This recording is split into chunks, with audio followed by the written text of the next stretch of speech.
to the read alouds. I accidentally forgot about the Monday read alouds, so I'm recording this Tuesday. So let's get our read alouds out. While I'm getting these out, I'm going to go over the daily news for today. So the daily news for today is that I made a music video on Vanessa the Shark, so go listen to it. It's pretty good, and it's even a music video. And then another thing, Mayhem and Family Fun posted a new video about the LOL, I forget the title, but LOL thing. And Dummy Plays we have my channel, Shark Dog Gaming.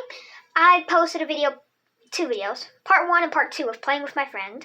And Dummy Plays, go subscribe to that channel. It's a Fortnite channel. My brother's Fortnite channel, big book. So these are the read alouds for today. Let's get reading.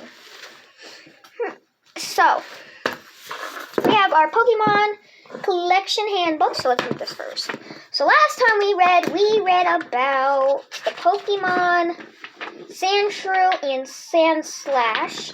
So now I'm going to read about Nidoran, I think. Poison Pin Pokemon. This is what he looks like. Okay, type Poison. Though Nidoran is small, it's quite dangerous. The barbs in its fur and the horn on its head are both extremely poisonous. Nidoran. A Myrtle height 104, metric height 0.4 meters. A Myrtle weight 15.4 limbs and metric weight 7.0 kilograms. Possible moves: growl, scratch, tail whip, double kick, poison sting, furry swipes, bite, helping hand, toxic spikes, flatter, crunch, capitate, and poison fang. So that was all of Nidoran's things. So now let's move on to Nidorana. Poison Pin Pokemon. Type Poison. Nidorina are very social and becomes nervous on their own. When among friends, their poisonous barbs retract so they don't hurt anybody. How to say it? Nidorina.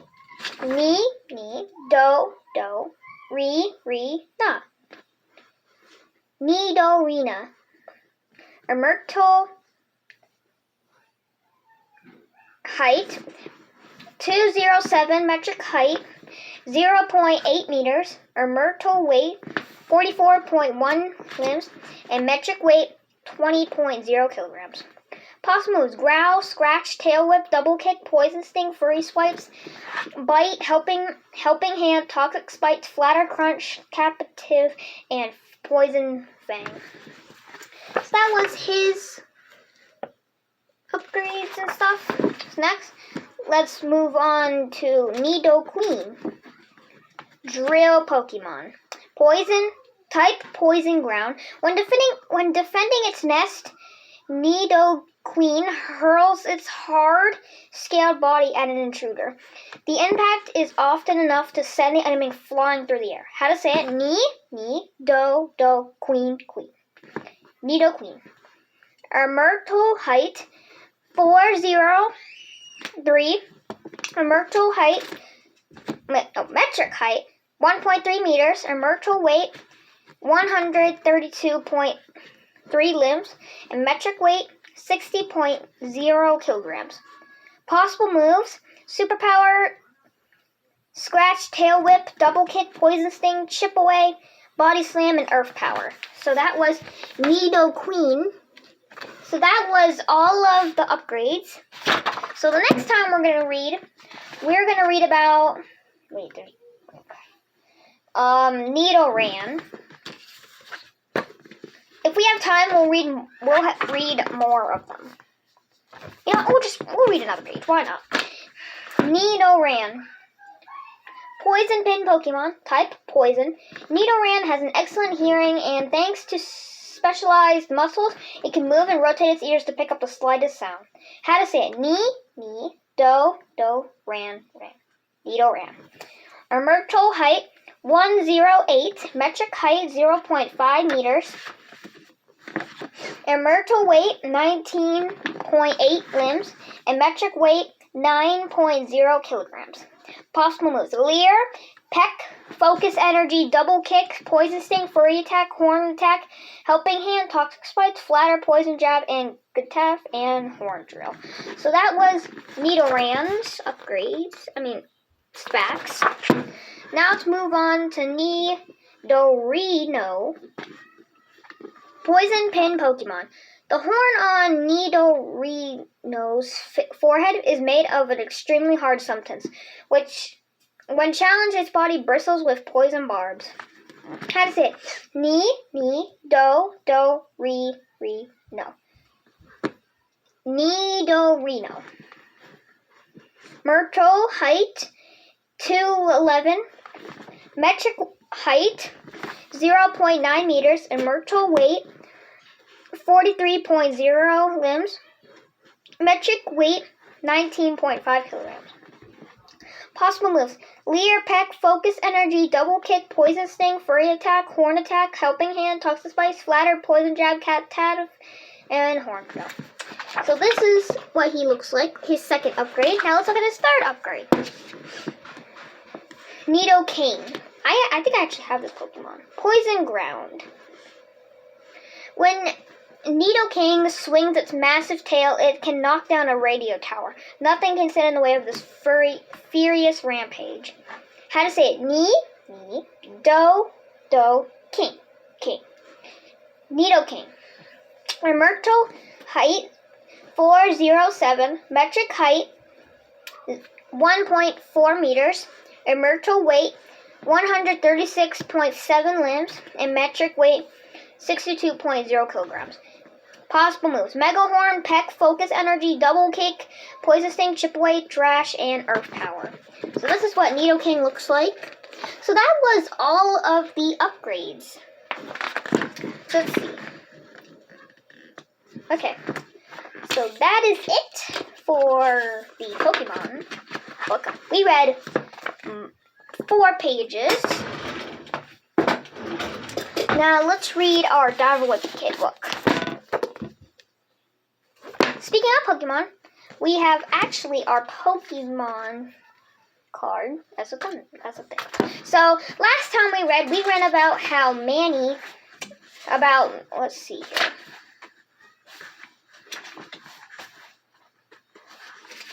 Okay, it's about Manny's invisible friends and how they went to a restaurant and how Gregory's favorite pair of jeans, he had to throw them away. So go figure out why he had to throw them away. So today's Saturday in the world, which it's not. It's Tuesday. I woke up at 6:30 this morning and couldn't get back to sleep, which was pretty frustrating. But that's been happening to me ever since the beginning of the year. Agree. On New Year's Eve, Mom wanted Manny to feel what it's like to be up at midnight without actually letting him stay up that late. So she set the clocks in the house ahead by 3 hours. So she's messing with the clock on the microwave. Some microwaves have clocks on them. Sometimes they're behind a little bit. She didn't tell me, though. So when Mom and Dad did the countdown with Manny, I thought it was midnight for real.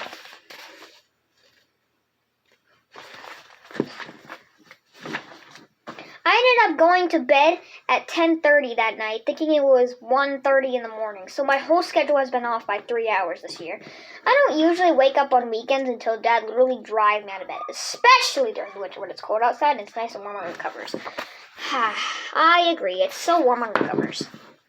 And it's also warm because I have a heater back there. I remember a time last winter when Dad woke me up at 8 o'clock on a Saturday morning and told me to go outside and shovel snow off the walkway, which means the driveway. I've been in the middle of a really good dream, but I was able to get out of bed, shovel the walkway, and get right back into my dream without missing a beat. And the best biceps winner is Greg Heffley. So you guys can look at the schedule. If you're wondering why I'm going like this, I'm making sure you guys can see the pictures. This morning after I woke up, I lay in bed for a while trying to get back to sleep. Eventually, I just went downstairs and made myself some breakfast. There's nothing good on TV before 8 o'clock on a Saturday morning, so I decided to get some of my chores over with. Me and Roderick have never had enough money to buy anything, so Mom has been paying us an allowance to do chores. One of my chores is dusting the dining room furniture, and that's what I've been doing this morning when I heard a knock at the front door. So do you guys literally just, you go to do your chores and someone asks you to do it while you're about to do it. I opened the door and I'm surprised to see Uncle Gary standing on the front steps. So, we're about to learn who Uncle Gary is. Dad came downstairs a minute later, and he didn't seem too happy to see his younger brother. So, Uncle Gary is Gregory's dad's little brother. A few weeks back, Uncle Gary called Dad and said he had a once-in-a-lifetime business opportunity and needed a loan. So he's on the phone. The dad's on the phone with his younger brother, Gary. Dad didn't want to give Uncle Gary any money because Uncle Gary has a bad track record when it comes to paying people back. But Mom told Dad he should do it because Uncle Gary is his brother and family members should always help each other out. Mom's always saying that same sort of thing to me and Roderick. I just hope I never need a kidney or something like that. Because if Roderick is the guy I'm counting on to give it to me, I could be in trouble. Dad sent Uncle Gary the money, and we haven't heard from him until today. After Uncle Gary came inside the house, he told us what happened. He said he met a guy in Boston who sold t-shirts on a street corner. And this guy told him that if he wanted to take over his business, he could make a bundle. So I guess this is what he's talking about with the once-in-an-opportunity business. So after he got the money from Dad, Uncle Gary bought up the guy's t-shirts. But what Uncle Gary didn't know was that the t-shirts had a typo on them. And by the time he noticed the problem, the guy was already gone. So it's a shirt that says Boston on it. Uncle Gary told Dad he needs a place to stay until he could get it on his feet again. Dad didn't seem too happy about that, but by then, Mom was downstairs, and she told Uncle Gary he could stay as long as he needs. But when Mom saw the moving van in the driveway, he told Uncle Gary we don't really have room in our house for extra furniture. He said he didn't need to worry because he didn't have... Hold on. Sorry about that, guys. The moving van was full with boxes of t-shirts, which he spent the rest of the morning loading into our garage. So I can't believe he actually brought a moving van. Like, what's the point? Like, what if he said no? I don't think Uncle Gary's giving up on selling them either. He unloaded one of Roderick for $3. I think Roderick feels like he got a steal. So this is what he looks like in the shirt. He actually looks pretty good. So the next time we read it would be Monday. So that was our Dad Whoopie Kid for today. Alright. Let's read the nursery collection for today. We actually have a story. So the last time we read about some little activities. The Hokey Pokey and I'm a Little Teapot. So now we're going to read a story about Floppy Bear.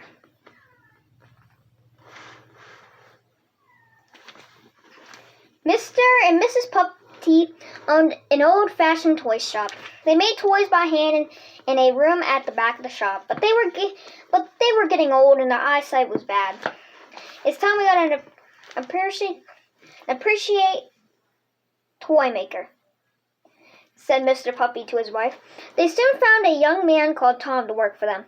He worked hard and carefully. I just spit on this book. He spent his week making a teddy bear. When he had finished, he showed the bear to Mr. and Mrs. Puppety. He looks very cuddly, said Mrs. Puppety. Tom was pleased that he liked his bear, and he went home whistling happily. He's a lovely bear, said Mr. Puppety, but his head is a little floppy. I know, said his wife, but it's Tom's first try. Let's just put him up on the shelf there with the other teddy bears. So this book is called Floppy Bears. Here's what the bear looks like.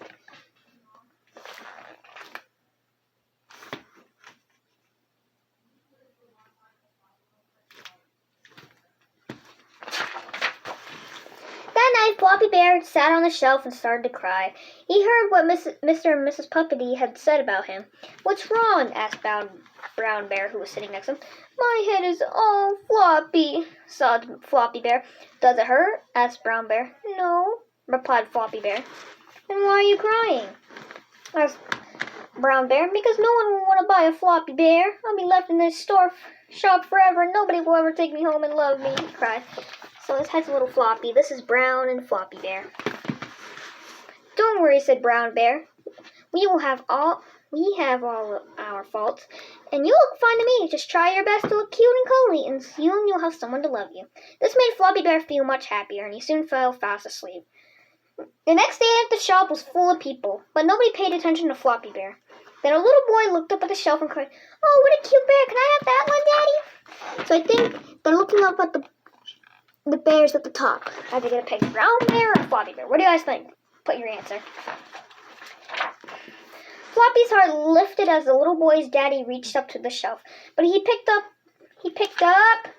Brown Bear instead and handed them to the little boy. Floppy Bear felt sadder than ever. Nobody wanted him. All of his new friends would get sold and leave the shop, but he would be left on the shelf gathering dust. Poor old Floppy Bear. So the dad picked the Brown Bear instead of Floppy Bear. Now, Mr. and Mrs. Puppety had a little granddaughter called Jessie who loved to visit the shop and play with the toys. All the toys loved her because she was so gentle and kind. It so happened that the next day she came to visit was her birthday, and her grandparents told her she could choose any toy she wanted as her present. So this is the grandchild of Mrs. and Mr. Puppety. I know she won't choose me, thought Floppy Bear sadly, not with all these other beautiful toys to choose from. But to Floppy's amazement, Jessie looked up and pointed up at the shelf and said, "I like that Floppy Bear, please. No one will have a bear exactly like him." So, she's picking Floppy Bear. Ooh. Mr. Puppety smiled and gave Floppy to Jessie. She hugged and kissed him, and Floppy felt so happy he almost cried. She took him home and put on a bright red bow around his neck, especially for her birthday. He felt very proud indeed. Soon the other children arrived, each carrying their teddy bears under their arms. Floppy Bear could not believe his eyes when he saw the little boy with his friend Brown Bear. "I'm having a teddy bear's picnic," Jessie explained to him, hugging him tight. All of the children and the bears had a wonderful time, especially Floppy. He had found a lovely home, met his own friend, and made lots of new ones. "See, I told you not to worry," said Brown Bear. "I know," said Floppy, "and I will never again." So they're having a little picnic. This is so cute. I love this story. And that was it. We'll do another one. We'll do one more. The Beehive. Here is the beehive. Where are the bees? Hidden away where nobody sees. Soon they come creeping out of the hive. 1, 2, 3, 4, 5. So it's an activity. Fold hand over to make the hive. Slowly bring out one thumb. Beehive. They come creeping.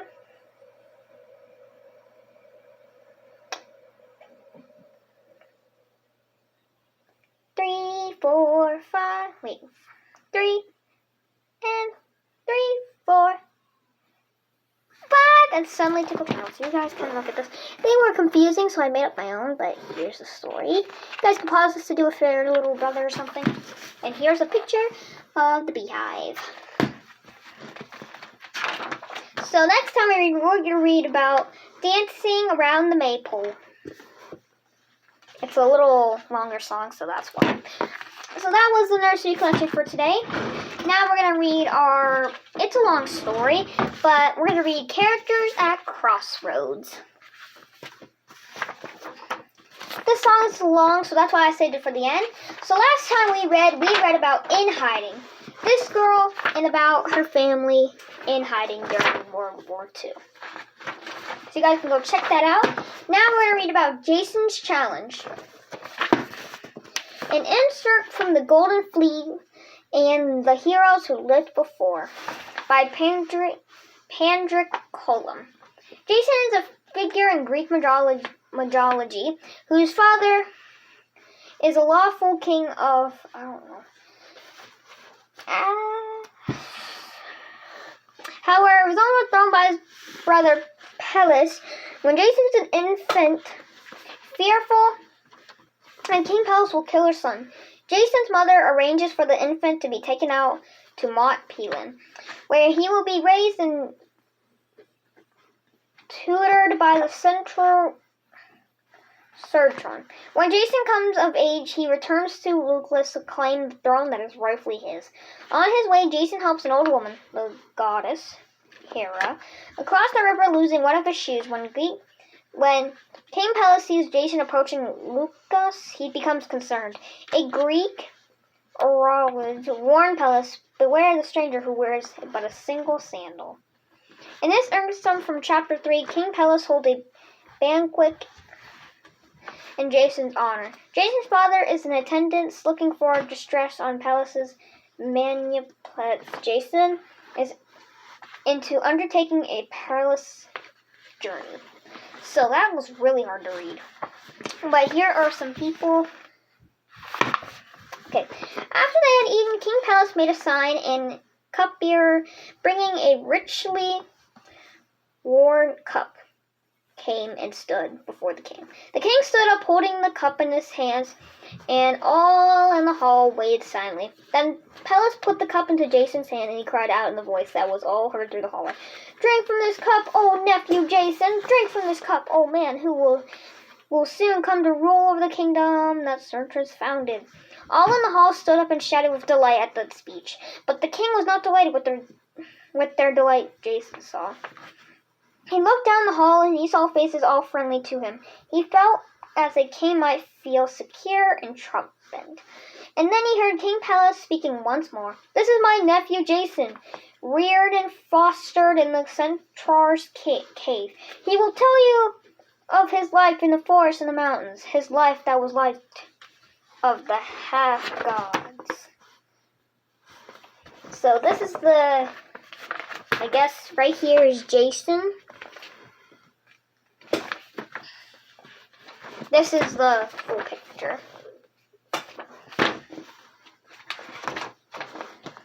Now, right now is just Then Jason spoke to them, telling them of his life on the mountain Pelin. When he had spoken, Pelus said, "I was bidden by to beware of the men whom I should see come towards me half-shod. But as you all see, I have brought the half-shod man to my palace and feasting hall. So little do I dread the anger of the gods. And I dread it little because I am blameless. This youth, the son of my brother, is strong and courageous. And I rejoice in his strength and courage, for I would have him take my place in region over you. That I were as young as him now. That I've never been reared and fostered as he reared and fostered by the wise centaur and under the eyes of immortals. Then would I do that which is in my youth I often dreamed of doing. Then would I perform a deed that would make my name and the name of my city famous throughout all Greece. Then I would bring from the far course the famous fleece of gold that king keeps guard over." He finished speaking, and all in the hall shouted out, "The golden fleece! The golden fleece from silence!" Jason stood up, and his father gripped him, but he did not heed the hold of his father's hand. "The golden fleece! The golden fleece!" From Callias rang in his ears, and before his eyes were on the faces of those who were all eager for the sight of the wonder that the king has kept the guard over. Then Jason said, "Thou hast spoken of, O King Pelus, know and know, all here assembled, that I have heard the god fleece, and the dangers that await anyone who should thrive to win it from the King East's care. But know, too, that I would strive to win the fleece and bring it to Lucless, winning fame both for myself and for the city." When he had spoken, he saw his father's stricken eyes. They were fixed upon him, but he looked from them to the shining eyes of the young man who were even then pressing around where he stood. "Jason! Jason!" they shouted. "The golden fleece for the Lucas!" King Pelus knows that the winning of the gold fleece is the is the feat most difficult, said Jason.